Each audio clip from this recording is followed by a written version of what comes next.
Okay, so it's 7:47 in the morning, and we are trying to get to the pyramids today. And that is kind of a go to this big area and try to find the right bus, and it's kind of not really written into what you have to do. So I'm not sure how we're going to find it, but I'm sure we'll figure it out. That guy back here wants to fight me. I don't know what that was all about. That was odd.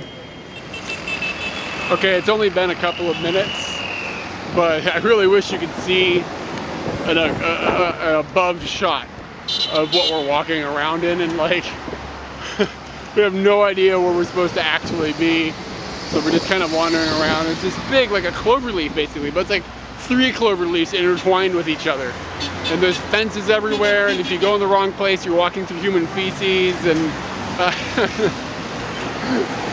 so this is it's kind of annoying, but I'm sure, you know, in a minute it'll be fine. I'll be sitting on a bus. So what's interesting about this is, like, what we can devise is that this is where we're supposed to be standing, just because people pointed us over here. There's no bus stop here. Like, it's just the corner of the street. So I don't know. I don't know how anybody is supposed to know where or when they're supposed to be what. But the other thing that's a little difficult is none of the numbers are in English, or, you know, they're not using a Western script for their numbers, so it's all written in Arabic. And we know some of them, but we're a little unsure on 3, and that's one of the numbers we need to be able to read. So, and I'm also not sure if they read and write numbers right to left as well as they do with their language. I'd assume they do, but I don't know. So we're looking for 355 or 357. So we just know that 5 will be in the middle, and we know that number. So kind of just looking for anything that matches that. So yeah, it's kind of exciting. Definitely aren't making this super easy, but we'll figure it out. Okay, so we are on a bus, and we're headed to the pyramids. We'll be there in like an hour and a half or something ridiculously slow. To be honest, we should have taken a cab. But it really wasn't that hard. We just had to stand there, and then the bus driver, he saw our white skin, and he knew what we wanted, so he stopped. And Katie wants to show us something. That building right there, that's where we live. Right there. University. That's their college.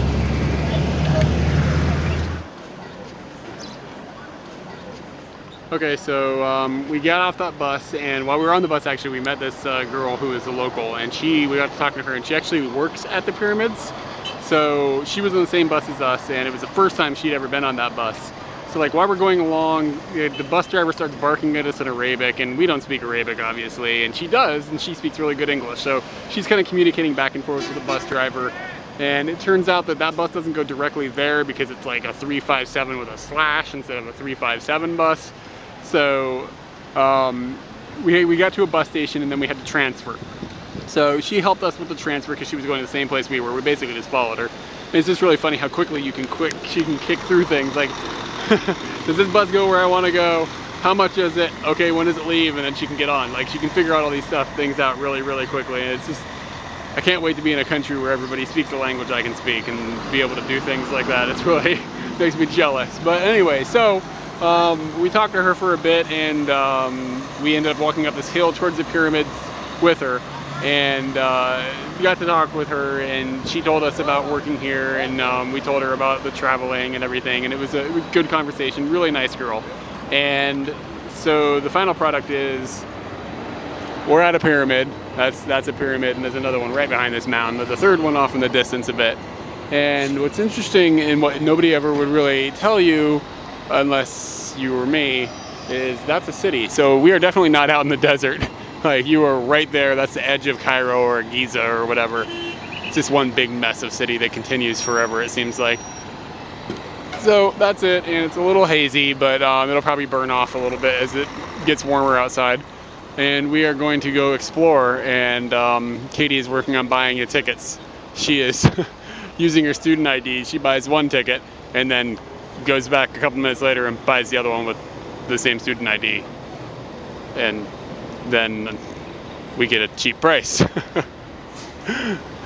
And as long as the people at the gate don't ask me for my copy of my student ID, we're in good shape. So if they do, it could be embarrassing. But here we are, pyramids, let's do this thing.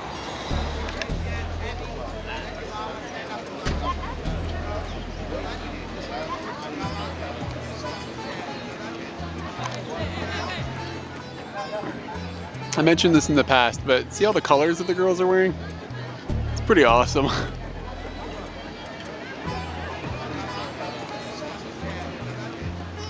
If you can see the people that are standing next to the pyramids, like that gives you a bit of a scale. Like the first step is the size of a human. Yeah, it's really And then big. it just keeps going towards the sky. It's pretty ridiculous. So here I'm gonna rant at the pyramids. You pay $20 to get in, and they still allow touts to come in, and every 2 seconds there's somebody that wants to just take your picture, or grab your arm, or pull you one way, or get on his camel, or take a picture with his camel, or sell you something. Like, I get it, I understand that that's how it is, but like when you pay $20 to get into something, you kind of expect that to be taken care of for you, so you don't have to worry about it. So, I mean, if it was free, I wouldn't really be that upset, but it's kind of annoying. But the good part of it is pyramids are all right. Like, you can hear a guy right now behind me. Excuse me, take a picture of my camel. There's a camel right behind you. Yes, this character, he wants me to take a picture of his camel. He wants to charge me, but does he know it's free? So again, here is pyramids, little pyramid, city. Like, that is city right there, just right along the perimeter. So, not out in the desert. It's all camera magic. Look at the itty bitty one. She's really excited, but there's an even littler one here. And there's an even littler one in Fredericksburg. That's true. Their pyramids ain't got nothing on the Fredericksburg pyramid. That's true. And here is the Sphinx.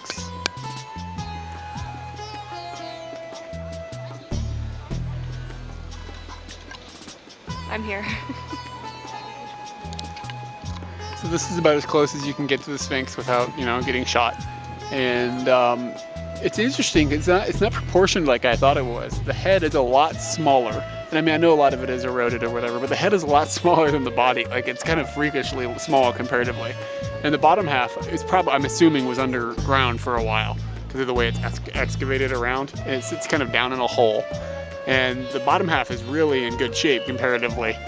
And the whole thing itself, it seems a little bit small, but I think that being down the hole really does kind of affect the perspective you have on it. So it's still pretty amazing though to see this and then this pyramid. And it's a pretty amazing sight. So not a disappointment on the Sphinx front. So we're on the hunt. We're on the hunt for the Sphinxter. Let's find it.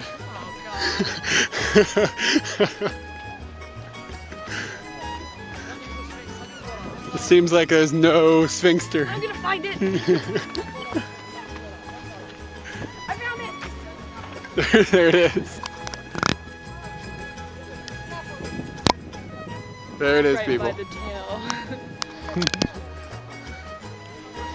It's kind of like walking into the Forbidden City, only everybody's, not 4 foot tall. So yeah, the whole area just sort of feels a bit like a construction site, to be honest. Like, not just, this area is like they're doing something, who knows? But there's a lot of just random things getting put together. They're building a stage over here, and all these seats are for some sound and light show. Like, I'm not sure, it look like they just illuminate the monuments, and you can see some of the lighting down here. So it's a bit odd. I definitely didn't expect this atmosphere. I kind of expected to be in the city, but surprised about the construction. But heck, what it is what it is. So we were just talking to this guy. He asked us to take his picture in front of the pyramids, and he exchanged the favor for us. He asked us where we were from. We said America. He's from Bulgaria. He asked us what state we were from. We said Virginia, and he looked surprised. And then he said, what city? And I said, Fredericksburg. And he said, oh, I used to live in Richmond. And I said, you lived in Richmond? So did I. He said, I used to work at King's Dominion. He worked at King's Dominion.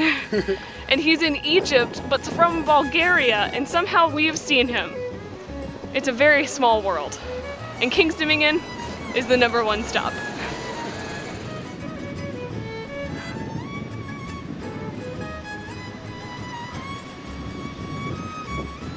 That's what it looks like when they run. So this whole operation is just run fucking stupid.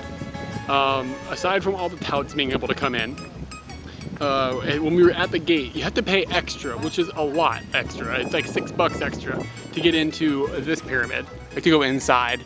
And then to get inside of the big one is like $20, and you can only go in like at 7 a.m. and 1 p.m. or something, and you don't know what's in there, so is it worth it? I don't know. It's really dumb. But, so we asked at the gate when we first got here, where do we get a ticket to go in this one? Because it's cheaper, so we just go in this one and call it a day.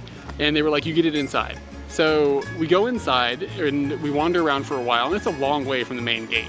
And we get all the way in here and we go in and we're like, where do we get a ticket? And he's like, main gate. Like, what the fuck?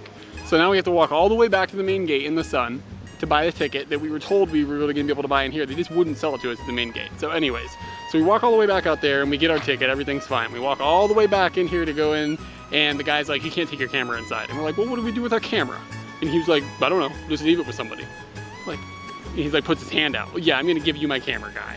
Like, yeah, I'm gonna give you my $500 camera and I'm gonna just wander around out in there and I'm gonna expect it to be here when I come back. He's lost his damn mind. So he was like, just go in separate. So now, because we have a camera, Katie has to go in by herself, and then she gets to come out here, I'll hold the camera, and then I'll go in by myself to see it, which kind of ruins the experience. And I don't know, this is just, it's really poorly done. And I mean, for something that's like their thing, you'd think that they would care, but I mean, they really don't. They can make some minor adjustments and make a lot more money and make everybody a lot happier. But, you know, such as things in second and third world countries. When you go into the pyramid, it is like, it's up to about here, the ceiling, so you have to bend down and go up and down these little like ladder walls the whole time, except for 2 rooms, so you're doing this a lot, getting really out of breath. And once you get to this big room, it just looks like one big room in a house, like an angled ceiling, and it's just a large room. And there's a tomb in there. Eric says there was a guy in the tomb when he was in there, which is crazy. And it was slightly uneventful until you sit there and think to yourself, I'm inside a pyramid. Yeah. Oh my. So it was worth the money, but I would say that the Great Pyramid is not worth the $20 they want per person. I think we paid $9 total for what we just did, and that was definitely the right price for what we got out of it. It's been a great day at the pyramids, and it's time to go find some food. I'm so hungry.